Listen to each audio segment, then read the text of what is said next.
Hello दोस्तों, स्वागत है आपका अपने यूट्यूब चैनल गोयल मैट्रिक्स पर। चैनल पर पहली बार आए हैं, सब्सक्राइब कर लीजिएगा, साथ ही बेल आइकन को प्रेस जरूर करिएगा जिससे नोटिफिकेशन आपके पास समय से पहुंच जाए। तो आज की जो वीडियो है इसमें बात करेंगे मैट्रिक्स को लेकर, यानी कि मैट्रिक स्पेस के बारे में। एंड आज क्वेश्चन के साथ साथ पहले मैं इसकी थ्योरी आपके सामने रखूंगी। एंड जो थ्योरी है वो रहने वाली है आपकी चैप्टर 1 से लेकर चैप्टर 10 तक, और बहुत ही इसके बारे में छोटी छोटी चीजें पढ़ेंगे और बहुत ही शॉर्ट में पढ़ने वाले हैं, और आपको महसूस भी नहीं होगा कब में आपने 10 चैप्टर का मिक्सअप यहाँ पे पढ़ लिया है। ठीक है, तो इसकी जो थ्योरी है वो स्टार्ट करेंगे। एंड इसके बाद में कुछ क्वेश्चंस रहेंगे जिनके आंसर आपको कमेंट बॉक्स में बताने हैं कि उनके सही आंसर क्या हैं। इसी तरीके से मैं 4-5 वीडियो के अंदर आपको जो पूरी मैट्रिक स्पेस है इसके जो नोट्स है वो आपको कवर करा दूंगी। तो चलिए फिलहाल स्टार्ट करते हैं। अगर आपको और क्वेश्चन चाहिए तो प्लेलिस्ट बनी हुई है जिसमें मैंने डेली 10 आपको क्वेश्चन भी कराए हैं। तो फिलहाल आपके लिए ये क्विक रिवीजन है, यहाँ पर बहुत ज्यादा हेल्प आपको इससे मिलने वाली है। तो सबसे पहले आपके सामने है ये चैप्टर 1 से लिया गया है, जिसमें मैट्रिक स्पेस यानी कि बेसिक डेफिनेशंस आपको इसमें मिलेंगी। सबसे पहले बस इसमें आपके दे रखा है कि matric space, what is matric space. तो अब matric space is a set x together with a function, साथ में दे रखा है यहाँ पर, देख लीजिए एक बार। एंड मैंने है इंग्लिश हिंदी दोनों में रखा है जिससे आपको आसानी हो समझने में। dxy greater than equals to 0, यानी कि इसकी चारों प्रॉपर्टी दे रखी है। कौन कौन सी है? फर्स्ट वाली आपकी होती है non negativity, second identity, third होती है सिमेट्री, और फोर होती है आपकी ट्रायंगल इनइक्वालिटी। तो जो फर्स्ट वाली है dxy greater than equals to 0, ये नॉन नेगेटिविटी होती है। यहाँ से आपसे एक क्वेश्चन जरूर पूछा जाता है कि इसमें से कौन सा मैट्रिक स्पेस नहीं है। ठीक है, 3 इसमें से दे देते हैं, एक अलग प्रॉपर्टी दे देते हैं, और इस तरीके से क्वेश्चन आपसे पूछ लेते हैं। dxy इज इक्वल्स टू 0, यहाँ पर x is equals to y है। तो यहाँ पर ये क्या है? पहचान की विशिष्टता, तो ये है। इसके बाद थर्ड है आपका dxy is equals to dyax symmetric, ये मैं आपको बता चुकी हूँ पहले ही। एंड 4 है dxz less than equal to dxy plus dy/z। ठीक है, और इसको क्या बोलते हैं? Triangle inequality. तो ये चारों आपके सामने हैं, इनको अच्छे से देख लीजिएगा, और यहाँ से एक क्वेश्चन जरूर पूछा जाता है। चलते हैं अब 2 की तरफ। बस फर्स्ट में आपका इतना ही था। यदि 2 देखें तो चैप्टर 2 है ओपन एंड क्लोज सेट। इसमें ओपन एंड क्लोज सेट के बारे में पढ़ते हैं। बस सिंपली आप इतना जान लीजिए क्लोज और ओपन सेट होते कौन से हैं। ठीक है, ओपन सेट आपको पता है इस तरीके से जो बना सेट होता है ओपन होता है, और इस तरीके से बना जो सेट होता है आपका वो कैसा होता है? आपका ये क्लोज होता है। तो ये आपको ध्यान रखनी है, ये क्लोज्ड आपका होता है और ये कैसा होता है? ओपन होता है। बस इतनी चीज आपको याद रखिएगा, यहाँ से भी क्वेश्चन आपसे पूछे जाते हैं। ठीक है, इसके बाद ओपन सेट का मतलब ये होता है जैसे कि यहाँ पर आपका कोई यहाँ पर आपके एलिमेंट है साइड में, ठीक है, तो वो आपके माने जाते हैं, लेकिन ये आपका यहाँ से क्लोज हो जाता है और इसके आगे यहाँ पे चलता रहता है। ओपन का मतलब ये होता है आपके आगे के भी माने जाते हैं, लेकिन क्लोज का मतलब ये होता है यहाँ पर आपका एक क्लोज हो गया है। तो इस तरीके से आप इसको ध्यान कर सकते हैं, और कुछ है नहीं आपका इसमें, ओपन एंड क्लोज से रिलेटेड है, और इतना ही आपसे इसमें पूछा जाएगा। एंड चलिए चलते हैं चैप्टर 3 की तरफ। चैप्टर 3 क्या है? Convergent sequence. इसमें बात की है कन्वर्जेंट सीक्वेंस। तो कन्वर्जेंट सीक्वेंस के बारे में जान लीजिए। हिंदी में देखेंगे तो आपको हिंदी में भी देखने के लिए मिलेगा।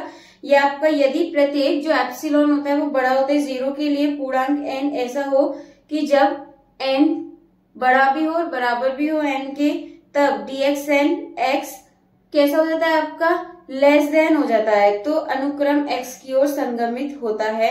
तो इस तरीके से आप इसको ध्यान रख सकते हैं। वैसे यहाँ से क्वेश्चन कम पूछा जाता है, फर्स्ट एंड सेकंड वाले चैप्टर से पूछे गए हैं, तो एक बार इसको भी आप देख लीजिए। चलते हैं चैप्टर 4 की तरफ। 4 है कॉची सीक्वेंस। तो कॉची सीक्वेंस में आपसे देखिए यहाँ पे डेफिनेशन है आपके सामने। ये यदि अनुक्रम में किसी भी 2 पदों के बीच दूरी एप्सिलॉन से कम हो जाती है तब mn बड़े होते हैं, वह कॉची अनुक्रम कहलाता है। इसमें mn बड़े होते हैं और दूरी कम हो जाती है। ठीक है, तो ये आपको कॉची सीक्वेंस याद रखना है।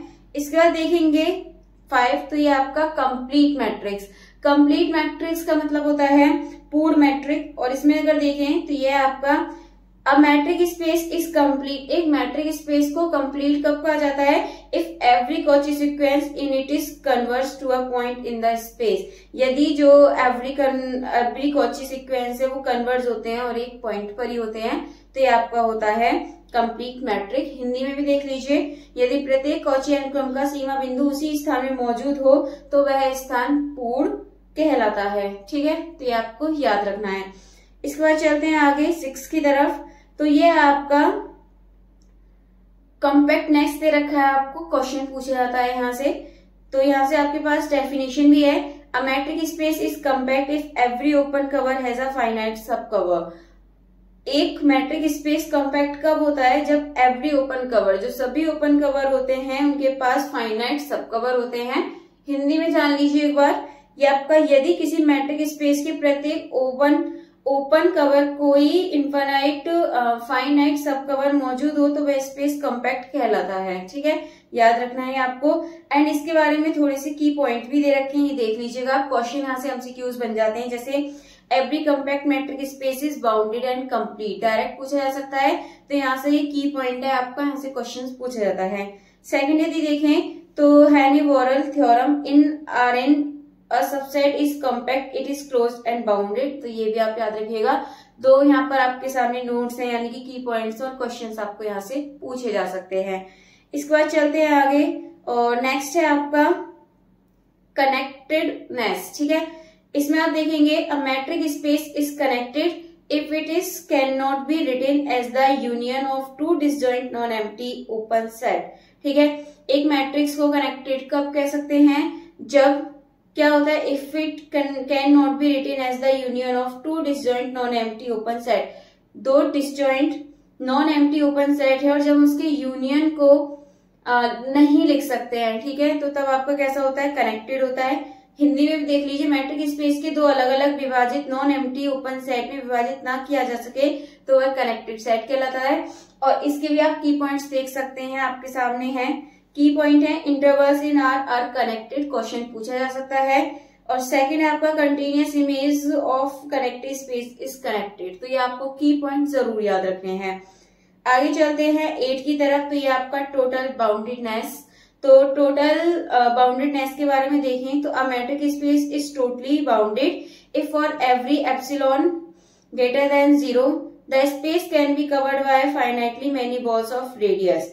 अगर आप देखें, यदि किसी भी एप्सिलॉन ग्रेटर 0 के लिए पूरा स्पेस को सीमित संख्या के ओपन वॉल से ढका जा सके तो उसे टोटली बाउंडेड कहते हैं। अगर आप इसका की रिजल्ट देखें, की पॉइंट देखें, तो ये आपका every totally bounded and completed matric space is compact. कैसा होता है, totally bounded and complete matrix आपका कॉम्पैक्ट होता है।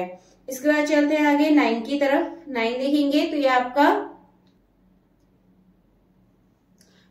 The completion of a metric space XG is a complete metric space YD such that X is dense in Y। यानी भी किसी matric space की कंप्लीशन एक पूर्ण मैट्रिक स्पेस होती है जिसमें मूल स्पेस डेंस होता है। डेंस मतलब घना होता है। ठीक है, तो आपके सामने एग्जांपल है, जैसे रेशनल नंबर होते हैं is not complete it's completion in are real number. ठीक है, तो ध्यान रखिएगा, जो रेशनल नंबर होता है वो आपका नॉट कंप्लीट होता है, it's completion in are real number. इसके बाद 10 की तरफ चलते हैं। 10 है आपका आइसोमेट्री एंड होमोमॉर्फिज्म। ठीक है, यहां से भी क्वेश्चन पूछा जा सकता है। तो ये है आपका यहाँ पर आइसोमेट्री ऐसे फंक्शन होती है जो दूरी को प्रिजर्व करती है। ठीक है, और होम्योमॉर्फिज्म के बारे में भी देख लीजिए, दो टॉपोलॉजिकल स्पेस के बीच ऐसा 1-1 और ऑन टू मैपिंग जिसमें इनवर्स भी कंटिन्यूअस हो। तो ये दो चीज है, आप इसको याद रख लीजिएगा। इसके बाद आ जाते हैं अब आपके सामने एमसीक्यूज। एमसीक्यूज के आंसर आप लोगों को बताने हैं और जिसका भी सही आंसर होगा मैं उसकी कमेंट को पिन कर दूंगी। तो फटाफट से ये 5 क्वेश्चन का आंसर आप जरूर बताइएगा। क्वेश्चन नंबर 1 आपके सामने है, which of the following is true about compact matric space. कौन सा इसमें से सही है, आप आंसर कर सकते हैं, थ्योरी अभी आपने देखी थी। इसके बाद नेक्स्ट चलते हैं क्वेश्चन नंबर 2 की तरफ। ये आपका every compact set in Rn is कैसा होता है, ये भी आप बता सकते हैं, अभी आपने पढ़ा था। तो इसका आंसर आप दीजिएगा। एंड इसके बाद सी देखें, यानी कि क्वेश्चन नंबर 3 देखें, तो आपका which of the following is not true for connected space के बारे में कौन सा ट्रू नहीं है, ये आपको बताना है। तो इसको भी आप आसानी से बता सकते हैं, देख लीजिएगा कौन सा इसका सही आंसर है। जो भी थ्योरी पढ़ी थी उसमें से ही आपको ये देखने के लिए मिलने वाला है। इसके बाद 4 की तरफ बढ़ेंगे तो यह है आपका completion of Q R S. कैसा होता है ये आपका R Z R plus none, अभी आपने पढ़ा था, बता सकते हैं।